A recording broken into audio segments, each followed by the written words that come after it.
जय श्री कृष्ण मित्रों, मैं प्रियंका स्वागत करती हूँ आपका जीवन और अध्यात्म में। आज मैं आप लोगों के लिए लेके आई हूँ पुत्रदा एकादशी व्रत कथा। आप सभी को सावन मास की पुत्रदा एकादशी की बहुत बहुत शुभकामनाएं। हस्तिनापुर की भव्य राज्यसभा आज शांति से भरी हुई थी, परंतु महाराज युधिष्ठिर के अंतःकरण में एक गहन चिंता व्याप्त थी।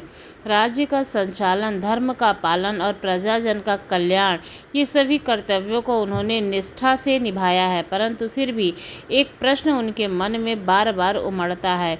एक ऐसा प्रश्न जो न केवल राजधर्म से जुड़ा हुआ है, बल्कि समस्त मनुष्यों के जीवन और उनके भविष्य की चिंता से जन्मा है। वे विचार मग्न होकर अपने महल में एकांत कक्ष में बैठे हैं। उनके नेत्र दूर क्षितिज हो निहार रहे हैं, पर मन भीतर ही किसी गहराई में उतरा हुआ है। उनकी चिंता है, क्या आज उन दंपतियों के लिए जिनके जीवन में संतान रूपी प्रकाश नहीं है, कोई ऐसा व्रत या उपाय है जिसे वे संतान सुख प्राप्त कर सके, या जिसे पुत्र प्राप्ति की कामना हो, उन्हें पुत्र प्राप्ति का सुख प्राप्त हो सके? क्या ईश्वर ने ऐसा कोई मार्ग बताया है जो जिन संतानों को भी संतान की कृपा दे सके?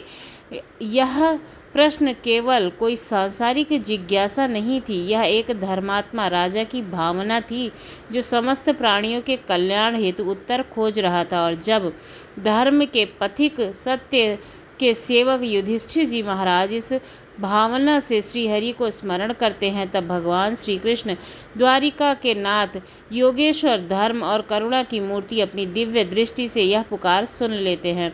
सहस्त्रों सूर्यों की आभा लिए श्री कृष्ण एक क्षण में प्रकट हो जाते हैं। युधिष्ठिर महाराज जी राज्यसभा में, और उनका आगमन केवल आलोक लेकर ही नहीं आता, बल्कि समाधान लेकर आता है, एक पवित्र व्रत की दिव्य कथा के रूप में, जो उन लोगों के लिए वरदान है जो संतान की अभिलाषा रखते हैं। श्री कृष्ण मंद मुस्कान के साथ कहते हैं, हे धर्मराज, तुम्हारा यह प्रश्न न केवल धर्मपूर्ण है, अपितु करुणा और लोक कल्याण से ओतप्रोत है। मैं तुम्हें उस व्रत की कथा सुनाता हूँ जो श्रावण मास के शुक्ल पक्ष की एकादशी को किया जाता है और जिसे पुत्रदा एकादशी कहा जाता है। अब आरंभ होती है यह दिव्य कथा, जिसे स्वयं श्री कृष्ण ने धर्मराज युधिष्ठिर को सुनाया, जो आज भी श्रद्धा और विश्वास से जीवन में संतान सुख की आशा लेकर आती है। महाराज युधिष्ठिर ने पूछा, हे मधुसूदन, सावन मास के शुक्ल पक्ष में किस नाम की एकादशी आती है? कृपया उसका भी वर्णन कीजिए। तब भगवान श्री कृष्ण बोले, राजन, प्राचीन काल की बात है। द्वापर युग के प्रारंभ का समय था। महिष्मती नगरी में महाराज महीजीत अपने राज्य का पालन करते थे। उन्हें कोई भी पुत्र नहीं था, इसलिए वह राज्य उन्हें सुखदायक नहीं लगता था। अपनी अवस्था अधिक देखकर राजा को बड़ी ही चिंता हुई। उन्होंने प्रजाजनों के बीच बैठ करके एक दिन इस प्रकार कहा, प्रजाजनों, इस जन्म से मुझसे कोई पातक नहीं हुआ है। मैंने अपने खजाने में अनायास से कमाया है, धन भी काफ़ी जमा कर रखा है। ब्राह्मणों और देवताओं का धन भी मैंने कभी नहीं लिया है। पुत्रवत प्रजा का पालन किया है, धर्म से पृथ्वी पर अधिकार जमाया है। दुष्टों को, चाहे वे बंधु हों, पुत्रों के समान ही क्यों ना हों, मैंने उन्हें हमेशा दंड दिया है। शिष्ट पुरुषों का सदैव सम्मान किया है और किसी को देश का पालन भी कभी नहीं समझा। फिर क्या कारण था जो मेरे घर में आज तक पुत्र उत्पन्न नहीं हुआ है? आप लोग कृपया इस पर विचार करें। राजा के यह वचन सुनकर प्रजा और पुरोहितों के साथ कुछ ब्राह्मणों ने उनके हित का विचार करके गहन वन में प्रवेश किया। राजा का कल्याण चाहने वाले ये लोग इधर उधर ऋषि सेवित आश्रमों की तलाश करने लगे। इतने में ही उन्हें एक आश्रम पर मुनि श्रेष्ठ लोमस जी के दर्शन हुए। लोमस जी धर्म में तत्वज्ञ, संपूर्ण शास्त्रों के विशिष्ट विद्वान, दीर्घायु और महान हैं। उनका शरीर लोम से भरा हुआ है। वे ब्राह्मण के समान तेजस्वी हैं। एक कल्प बीतने पर उनके शरीर पर एक लोम अर्थात रोम विलक्षण होता है, टूटकर गिरता है, इसलिए उनका नाम लोमस हुआ है। ये महामुनि तीनों कालों की बात जानते हैं। उन्हें देखकर सभी लोगों को बड़ा हर्ष हुआ। लोगों को अपने निकट आया देखकर लोमस ऋषि ने पूछा, तुम सब लोग यहाँ किस लिए आए हो? अपने आने का कारण बताओ। तुम लोगों के लिए जो भी हितकर कार्य होगा मैं उसे अवश्य ही पूर्ण करूँगा। प्रजाजनों ने यह कहा, हे ब्राह्मण, इस समय महीजीत नाम वाले जो राजा हैं उन्हें कोई पुत्र नहीं है। हम लोग उन्हीं की प्रजा हैं जिनका उन्होंने पुत्र के समान पालन किया है, लेकिन उन्हें पुत्रहीन देख करके उनके दुख से दुखी होकर हम तपस्या करने का दृढ़ निश्चय करने यहाँ आए हैं। वे द्विजोत्तम राजा के भाग्य से हमें इस समय उनका दर्शन प्राप्त हुआ है, और महापुरुषों के दर्शन से ही मनुष्यों के सब कार्य सिद्ध हो जाते हैं। मुन, अब हमें उस उपाय का उपदेश दीजिए जिनसे हमारे राजा को पुत्र की प्राप्ति हो। उनकी बातें सुनकर लोमस ऋषि 2 घड़ी के लिए ध्यान मग्न हो गए। इसके बाद राजा के प्राचीन जन्म का वृत्तांत जानकर उन्हें कहा कि प्रजावत सुनो। राजा महीजीत पूर्व जन्म में मनुष्यों को चूसने वाला धनहीन वैश्य था। वह वैश्य गांव-गांव घूमकर व्यापार किया करता था। एक दिन ज्येष्ठ के शुक्ल पक्ष में 10वीं तिथि को जब दोबारा का सूर्य तप रहा था, वहाँ किसी गांव की सीमा में एक जलाशय पर पहुंचा। पानी से भरा हुआ जलाशय देखकर वैश्य ने वहां जल पीने का विचार किया। इतने में ही वहां अपने बछड़े के साथ एक गौ भी आ पहुंची। वह प्यास से व्याकुल और गर्मी से पीड़ित थी, इसलिए तालाब में जा करके जल पीने लगी। लेकिन वैश्य ने पानी पीती हुई उस प्यासी गाय को हाँक कर दूर हटा दिया और स्वयं पानी पीने लगा। उसी पाप कर्म के कारण राजा इस समय पुत्रहीन हुए। किसी जन्म के पुण्य से इन्हें निष्कंटक राज्य की प्राप्ति हुई। प्रजाजनों ने कहा, मुनि, किंतु पुराणों में भी जो उल्लेख है कि प्रायश्चित रूप पुण्य से ही पाप नष्ट होते हैं, इसलिए कृपया ऐसे पुण्य कर्म का उपदेश दीजिए जिससे उस पाप का नाश हो सके। तब लोमस ऋषि बोले, प्रजाजनों, श्रावण मास के शुक्ल पक्ष में जो एकादशी होती है वह पुत्रदा एकादशी के नाम से विख्यात है।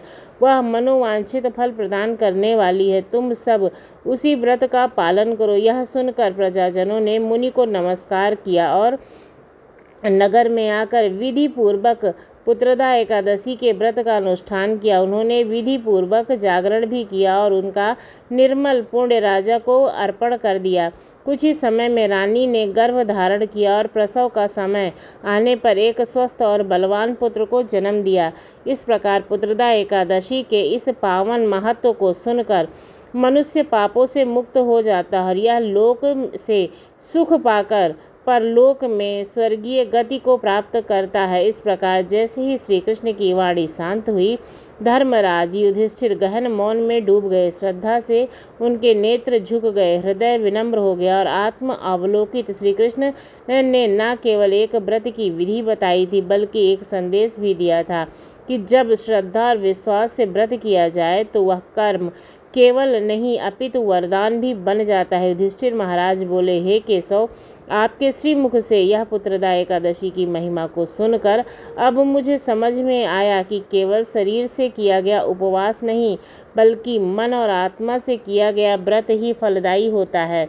जो मनुष्य श्रावण मास के शुक्ल पक्ष की एकादशी को श्रद्धा और नियम से भक्ति से यह व्रत करता है, उसे पुण्य की प्राप्ति होती है, और यदि वह संतानहीन है तो उसे पुत्र रूप में कृपा का वरदान मिलता है।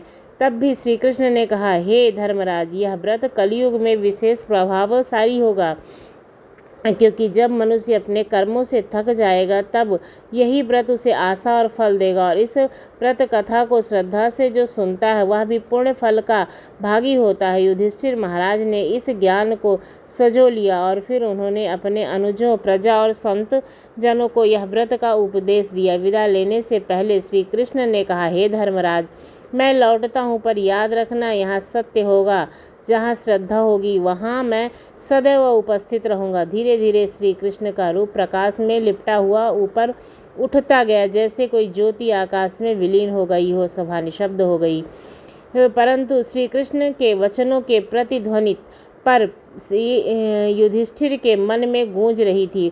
व्रत केवल उपवास नहीं, व्रत है आत्मा की तपस्या और श्रद्धा।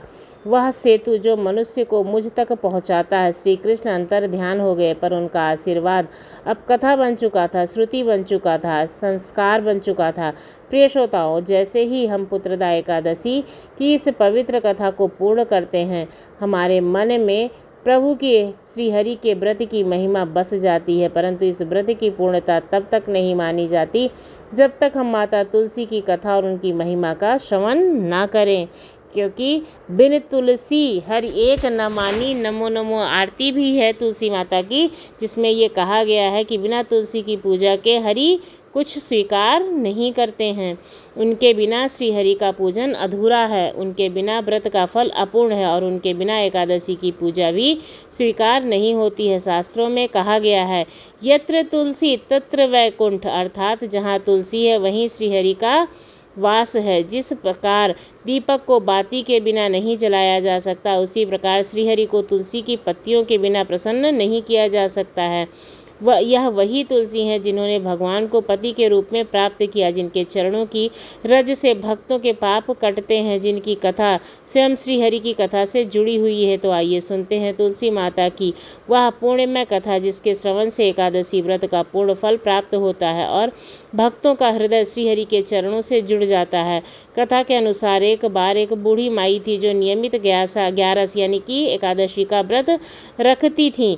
तुलसी के पौधे की सेवा किया करती थी, तुलसी के पौधे को सींचा करती थी। वे सुबह को बिना तुलसी के पौधे के पूजन किए अन्न व जल ग्रहण नहीं करती थी। जब भी वह बूढ़ी माई तुलसी के पौधे को सींचती तो तुलसी माता से कहती, हे माता सत्य की दाता, मैं तेरे बिरवा सींचती हूँ, मुझे बहू दे, पीले रंग की धोती दे, मीठा ग्रास दे, बैकुंठ में वास दे, अच्छी मौत दे, चंदन का काठ दे, अच्छा राज दे, खाने को भात दे और ग्यारस के दिन कृष्ण का कांध दे।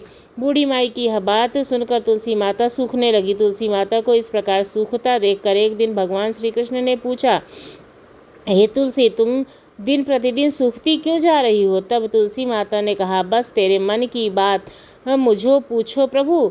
भगवान कहने लगे, नहीं पूछूंगा तो कौन पूछेगा, तुम तुलसी माता कहती हो। हे प्रभु, एक बूढ़ी माई है और अपनी बात कहकर चली जाती है, मैं उसकी सारी बातें तो पूरी कर दूंगी, लेकिन कृष्ण का कंधा कहाँ से लाऊंगी?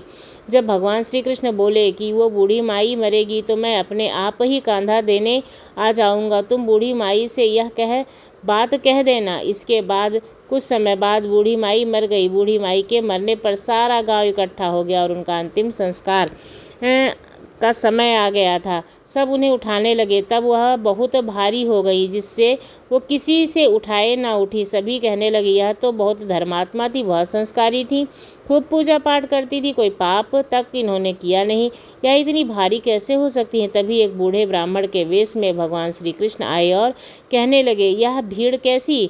तब गांव वाले बोले, एक बूढ़ी माई मर गई हैं, आज एकादशी का दिन है, वो अपनी इतनी पापन थी कि उनकी अर्थी उठाए नहीं उठ रही है, यह तो बहुत भारी हो गई हैं। भगवान बोले कि मुझे इनके कान में कुछ कह लेने दो, फिर यह उठ जाएंगी। तब भगवान श्री कृष्ण बूढ़ी माई के पास आए और चुपके से उनके कान में कहा, हे माई, तू अपने मन की कर ले, पीताम्बर की धोती ले, मीठा मीठा ग्रास ले, बैकुंठ में वास ले, चटक की चाल ले, चंदन का काठ ले, झालर की झंकार ले, दाल भात की जीम ले और श्री कृष्ण का कांधा ले। भगवान की सारी बातें सुनकर बूढ़ी माई तो हल्की हो गई और तब भगवान श्री कृष्ण उन्हें अपने कंधे पर लेकर गए। इस प्रकार बूढ़ी माई को मुक्ति मिली और वह बैकुंठ लोक को चली गई। कहने का तात्पर्य यह है कि जो भी भगवान श्री हरि का तन मन धन से पूजन करता है, साथ में तुलसी पूजन करता है, उसको बैकुंठ में स्थान प्राप्त होता है। हे तुलसी माते, जैसे आपने उस बूढ़ी माई को मुक्ति दिलाई, ऐसे ही सभी को मुक्ति देना। जैसे भगवान श्री कृष्ण ने उसे कांधा दिया, वैसे ही सबको कांधा मिले। बोलो प्रेम से श्री हरि भगवान विष्णु की जय।